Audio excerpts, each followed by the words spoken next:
আমার রামায়ণ মহাভারত কোরআন বাইবেল শেষ হয়ে যাবে, তা আমার কাহিনী পুরোবে না। ছি ছি ছি ছি ছি বিজেপির মধ্যে আপনার মধ্যে পার্থক্যটা কোথায়? আপনি জনগণের সামনে বলে বেড়াচ্ছেন আপনি বিজেপিকে তাড়াবার জন্য আপনি ব্যবস্থা নিচ্ছেন। এখন তো দেখছি বিজেপির থেকে আপনি ভয়ঙ্কর দুশ্মন হয়ে দাঁড়িয়েছেন মুসলিম সম্প্রদায়ের জন্য। সাপ হয়ে কামড়াচ্ছেন আর রোজা হয়ে ঝাড়ছেন। हमारा देश ही हिंदू का देश है। अगर देश में रहना है हमें हिंदू बन के ही रहना सीखना चाहिए। আপনাদেরকে দেশ থেকে রাজ্য থেকে তাড়াতে কিন্তু আমরা বাধ্য হব। দেশ তৈরি করেছে হিন্দুরা, এখানে থাকতে হলে হিন্দু হয়ে থাকতে হবে। আজকে সেম বক্তব্য শুনছি আমার রাজ্যের মুখ্যমন্ত্রীর মুখে। ছি ছি ছি ছি ছি ছি ছি। আচ্ছা, আপনাদের কি মাথা কাজ করে না? ইলেকশন আসলে, ভোট আসলেই কি আপনারা আপনারা পাগল হয়ে যান? আপনাদের মাথার কি ব্রেন শর্ট হয়ে যায়? আপনারা যা ইচ্ছা তাই শুরু করে দেন। কেন্দ্র থেকে নিয়ে, বিজেপি সরকার থেকে নিয়ে, আজকে আমার রাজ্যে যতগুলো দল আছে আমরা প্রত্যেকটা দলের নেতা কর্মীদের বক্তব্য শুনছি।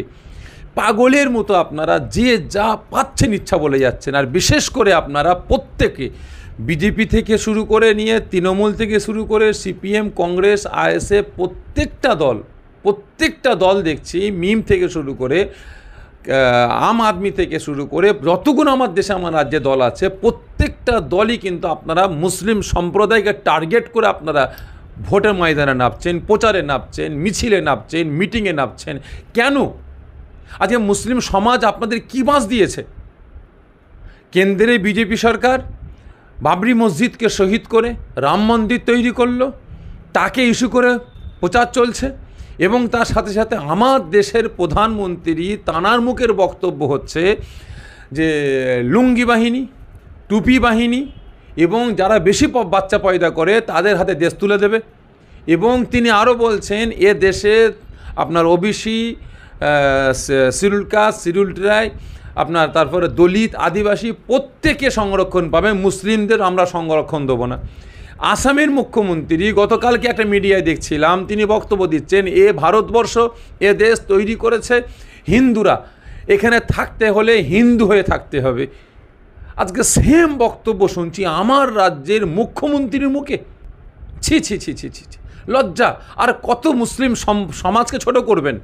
আজকে মুসলিম সমাজটাকে হাতিয়ার বানিয়ে, মুসলিম সম্প্রদায়কে খেলনা ভেবে, লাঠিয়াল বাহিনী হিসাবে ইউজ করে আজকে হলো না আপনি ডাইরেক্ট আমাদের ধর্মগ্রহণ, তো আমাদের ইমান, আমাদের ইবাদত, আমাদের বান্দেগি, আজকে আমার যিনি কুল কায়নাত সৃষ্টি করেছেন সেই আমার স্রষ্টার, আমার আল্লাহ পাকের পবিত্র বাণী আজকে আপনার কাছে শেষ হয়ে যাবে। আপনি আজকে বক্তব্য দিলেন কিভাবে?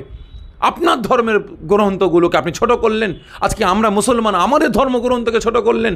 আজকে গীতা, বাইবেলকে আপনি ছোট করলেন, খ্রিস্টান ধর্মকে ছোট করলেন। আজকে সব শেষ হয়ে যাবে, আপনার ইতিহাস শেষ হবে না, আপনার উন্নয়ন শেষ হবে না। আপনি কি বলতে চাইছেন? বিজেপির মধ্যে আপনার মধ্যে পার্থক্যটা কোথায়? আপনি জনগণের সামনে বলে বেড়াচ্ছেন আপনি বিজেপিকে তাড়াবার জন্য আপনি ব্যবস্থা নিচ্ছেন। এখন তো দেখছি বিজেপির থেকে আপনি ভয়ঙ্কর দুশ্মন হয়ে দাঁড়িয়েছেন মুসলিম সম্প্রদায়ের জন্য। সাপ হয়ে কামড়াচ্ছেন আর রোজা হয়ে ঝাড়ছেন।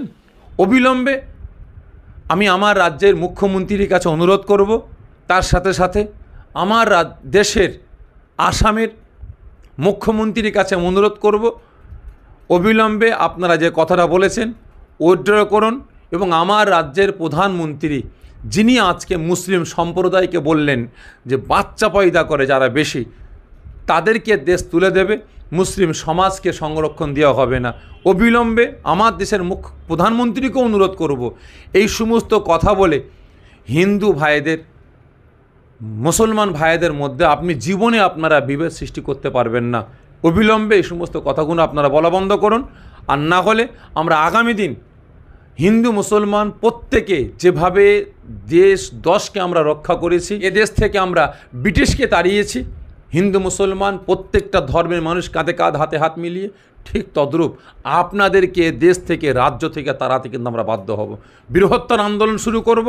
আর না হলে আপনাদের বিরুদ্ধে আমরা আইনি পদক্ষেপ আমরা গ্রহণ করব।